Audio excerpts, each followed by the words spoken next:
So welcome everybody. Thanks for sticking out here throughout the whole day here at the Crypto Shit Show, aka Integrity. When Nathan asked a few weeks ago to help out with one of the panels, I had to think about even the term and the language about integrity and what that means. So you can kind of like think of integrity as a virtue. Actually, you could think of it as the adherence to moral and ethical principles.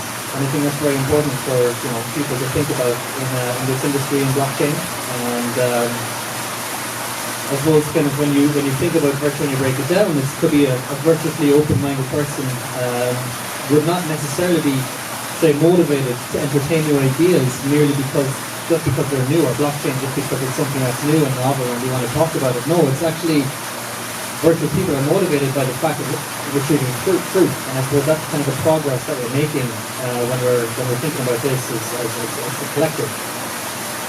But when you also think about integrity, you can apply it to an object as well. So when you think about blockchain technology, well, this would be the state of being whole or entire, undiminished, and that's kind of the basis of blockchain as a ledger.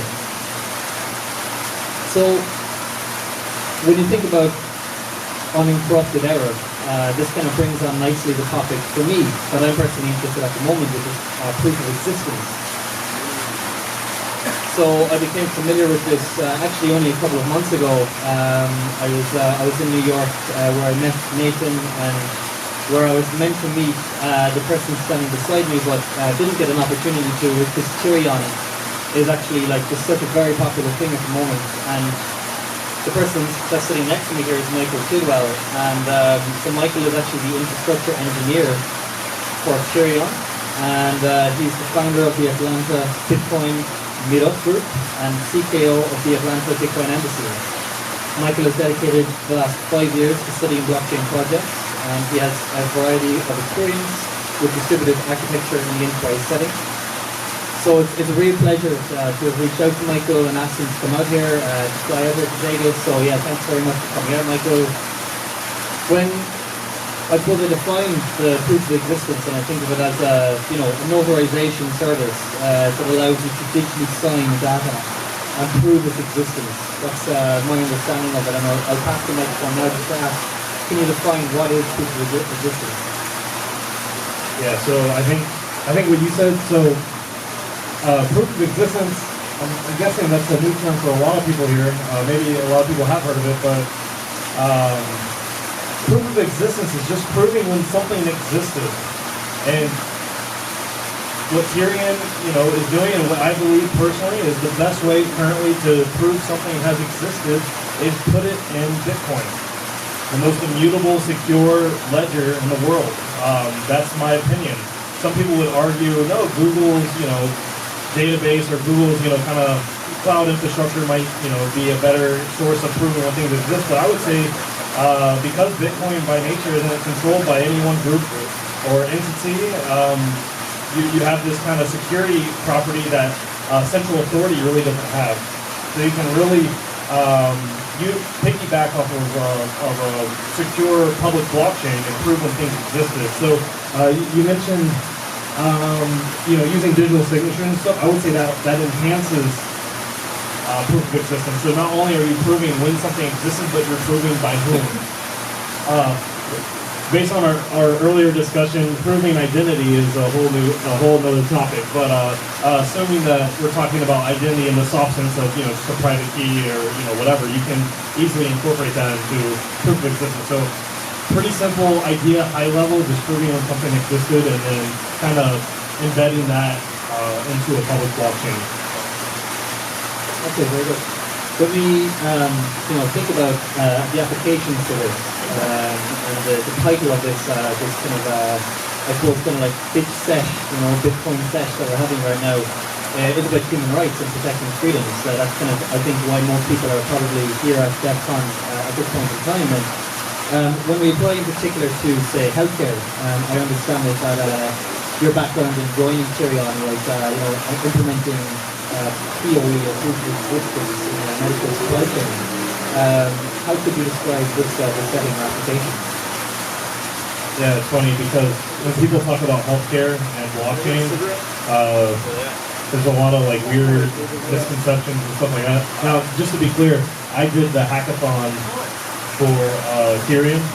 I did the hackathon using the technology, but I actually didn't work for Tierion at that point. But just to give a quick overview of some of these hackathons, because I've actually won multiple blockchain hackathons using Tierion-based technology. One being the healthcare one, and to focus on that real quick is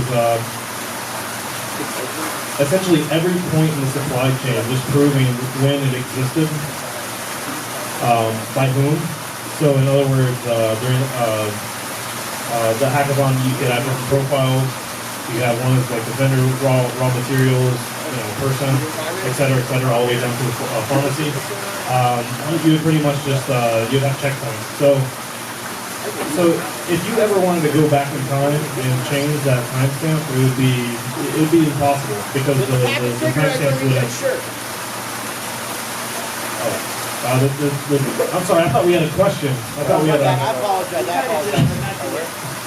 No, but I mean that's pretty much it. Proving when something existed, every point. What this helps do actually is help prove if false entries entered the supply chain at an invalid point that didn't start from the raw material stage or a verified manufacturer. Any outgress was able to be seen because that's all being tracked inherently with the solution. But what I want to kind of hone in is we weren't necessarily using a blockchain to do this. We were piggybacking off of a public blockchain, which I think is the more proper way to attack a use case like this. It's not reinventing the wheel, but utilizing what already exists. I think maybe that answers it. And to also point out, we had a really awesome UI to kind of display this for the hackathon. I think that's really important, as people take back control over their data, they take back control over their health.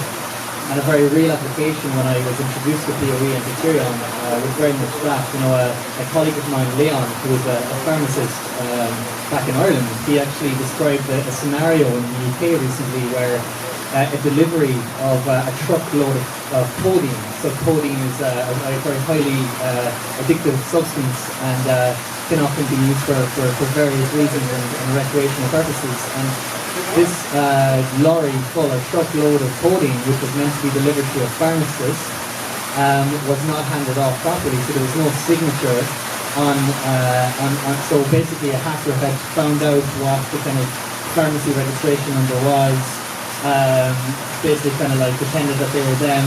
When the delivery arrived, they called the pharmacist and said, "Oh yeah, I'm just nearby, if you just drop them off at the warehouse, it's all good." And the delivery man drops them off at the warehouse. There's no signature in between that transaction. The coding goes into the black market and it disappears. And these instances, they're not just isolated, like we might talk about that one particular, and it shocked me, but actually the more I look into healthcare and the more I look into systems in general, the more holes that I see. And these are just the holes that are known within the industry. They're not really even projected and they don't even get out to the people. We don't even know about some of these problems. So I was just going to say, you can't fix stupid, whether you're using a blockchain or not. I mean,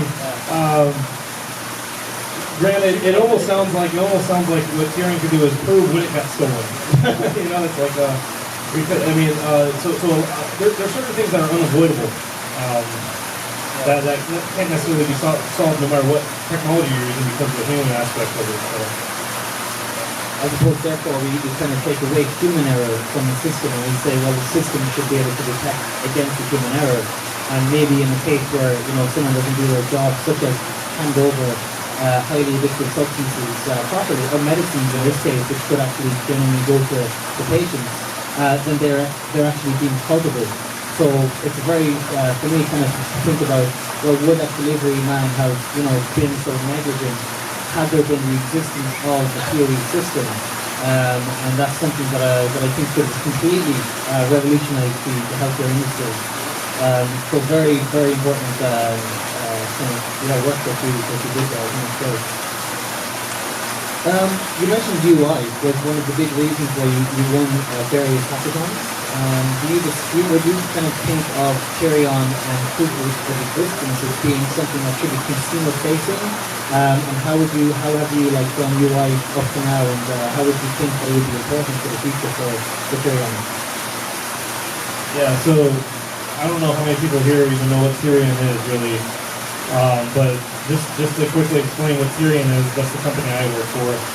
We're an aggregation service, so we'll take all the data that you could possibly send at us, and I'm not really kidding. I mean, we can really accept just about any amount of load that you can send at us. We'll put that into the Bitcoin blockchain for you, and then send back the proof that that data exists in Bitcoin. So, just to give you kind of a heads up. Now, as far as usability and how to use that, right now it helps if you're a developer and you know how to use the API. In the future, you know, we're trying to white label a lot of products that anyone can use on any website, like drag and drop kind of tools with files. So you can prove like, hey, I'm the first one to come up with this MP3 file or this picture or whatever, etc. Now there's some people in the audience that might think if, you know, some pictures are copied and stuff, you know,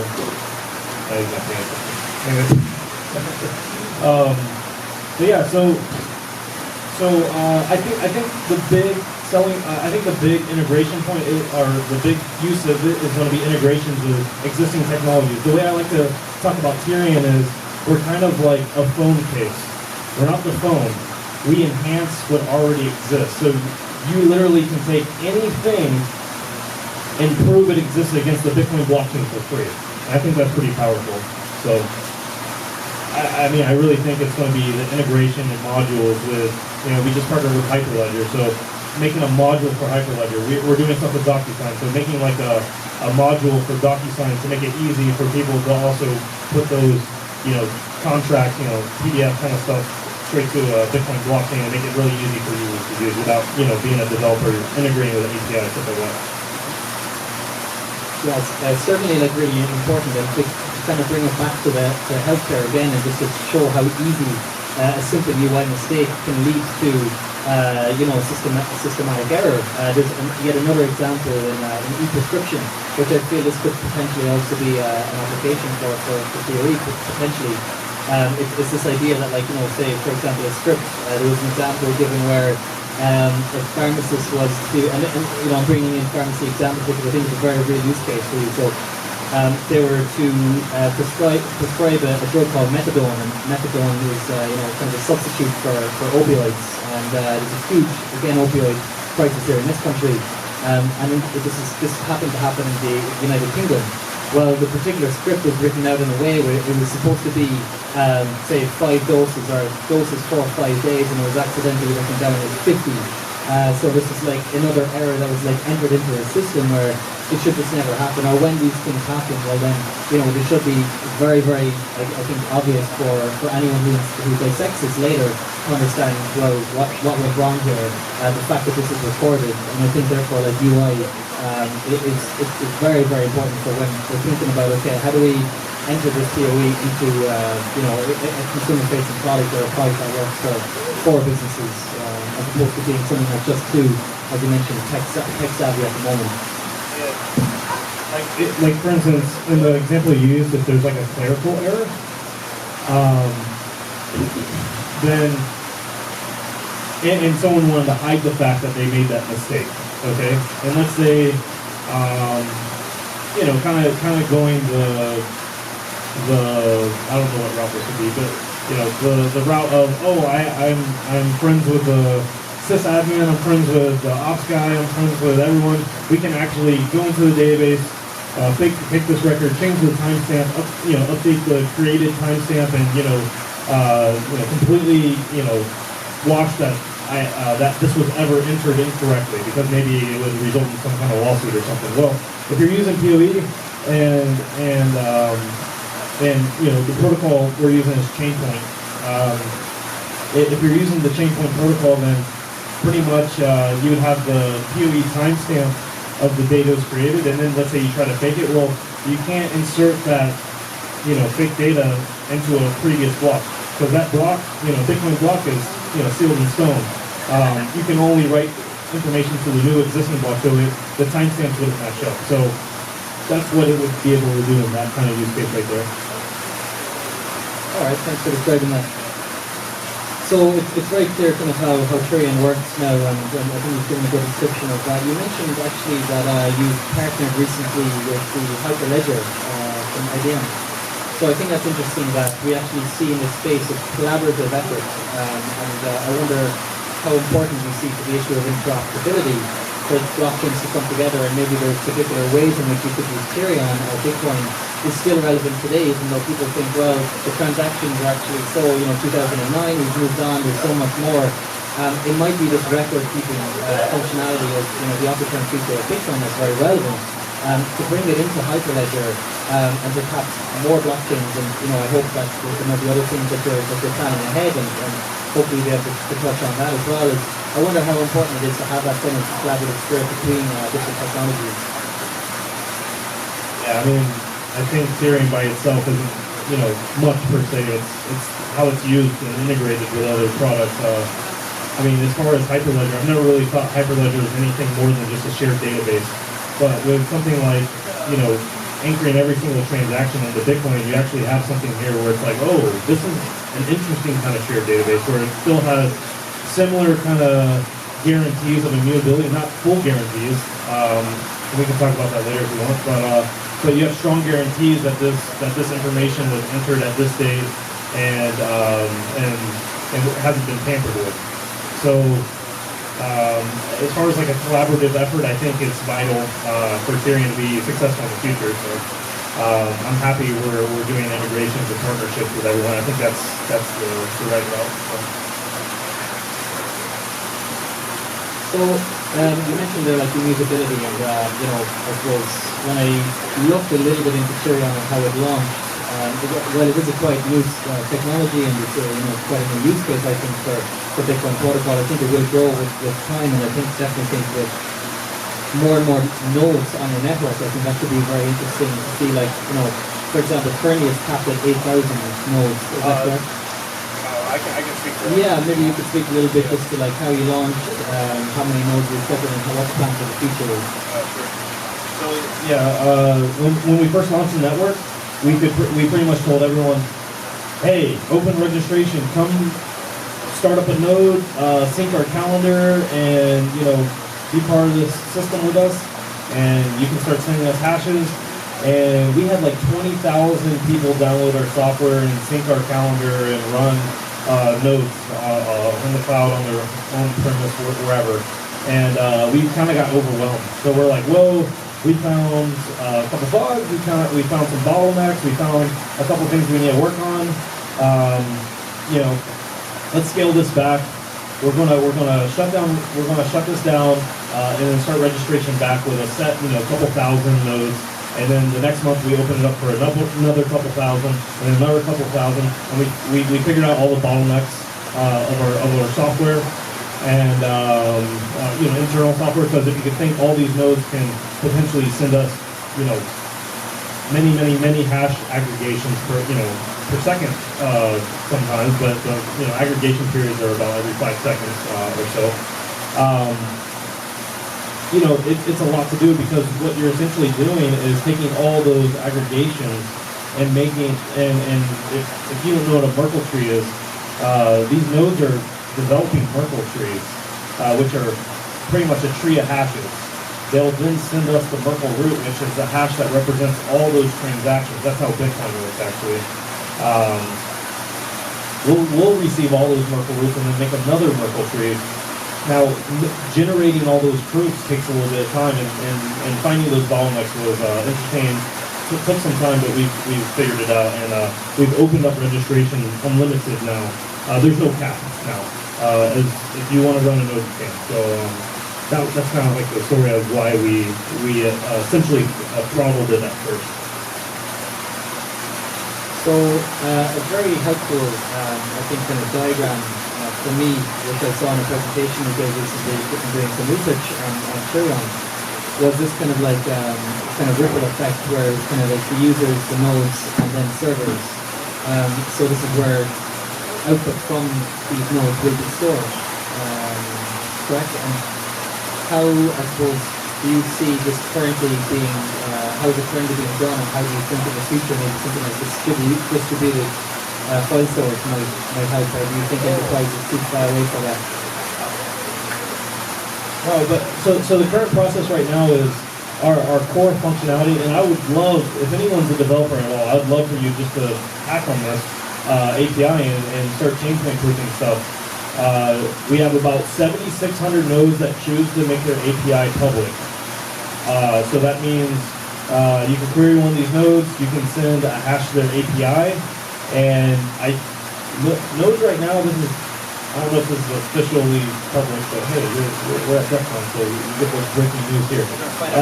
Nodes can handle, with the new software, 500 to 1,000 hashes per second. That's what we've been testing with, pretty reliably, and that's pretty incredible that we have so many nodes that can handle that kind of throughput. Essentially, you can send a hash for free, you'll get back a receipt from that node, and then later you would just query that node back for the proof how it's in our internal system and how it is related to Bitcoin.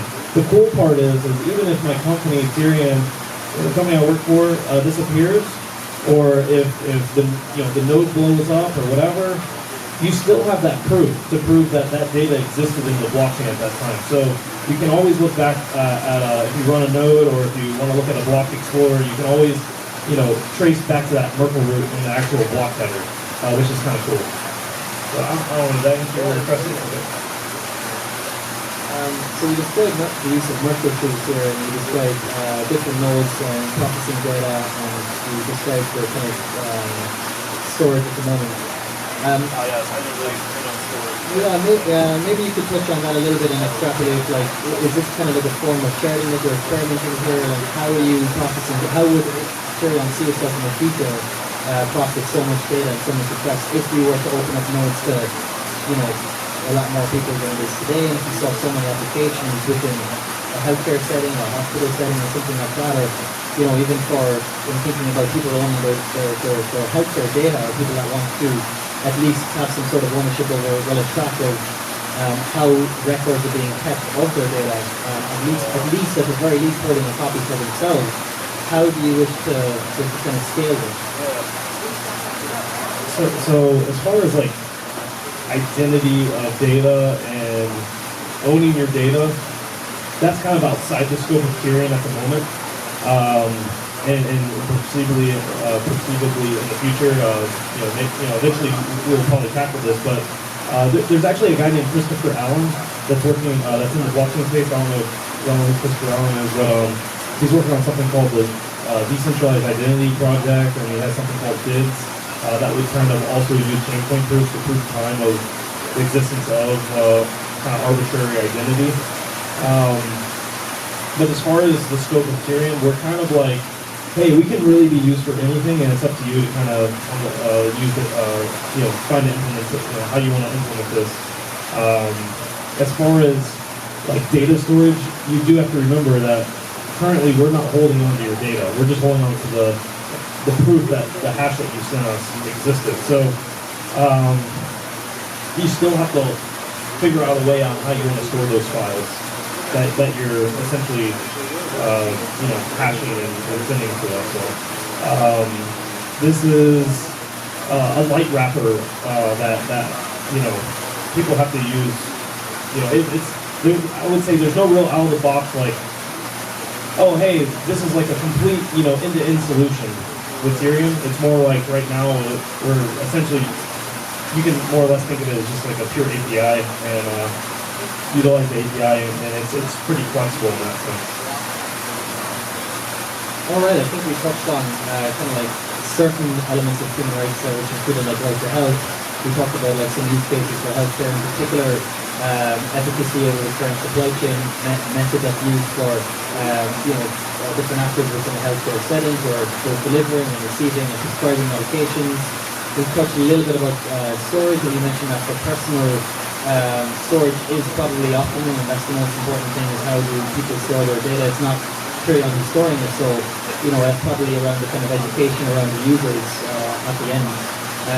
I've looked a little bit into like personal cloud storage, and I know I showed you a little box that I bought it from Shenzhen in China the other day, and there's many questions over I suppose, can that scale? Probably not, but that's like neither here nor there. I just wonder, can users even just use this out of the box kind of solution, store maybe a statement or a record of something that might have happened in a legal structure, maybe in a legal sense, and this would be distributed, and so no matter what, this wouldn't be deleted or interfered by, I don't know, whatever sort of incident might occur for personal storage.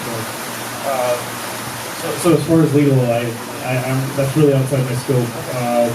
Now, as far as storage, eventually, in a more like, hey, peer-to-peer kind of data sharing, of just data platform, we already have as far as the infrastructure is concerned, we already have like, 8,000 nodes on our network, roughly that can facilitate that. Incentives can be used to say, like, hey, I will pay the network, X amount of, money in order to, store this data for X, X amount of time. It's kind of going through, I guess, like a storage route of storing. So, it'll be interesting to see where we go with that. It's kind of like one baby step at a time, though. So it's definitely, we're working on, I guess, our core use case first, which is just being able to accept hashes and prove when those hashes existed. So I know that might not be as sexy as, that some people want like right away, but I think it's still pretty powerful. So. Well, Michael, it's really, really nice to chat to you, and I know you're looking for various spaces, but I think everyone's too occupied in the pool that's situated behind the camera, which you can't see in a rear view, but you probably hear that's a waterfall in the background. So once again, thanks Nathan for putting us together, thanks for having us. Michael, we'll definitely keep in touch with Tierion, see how it goes. Good luck at everything, and thanks very much.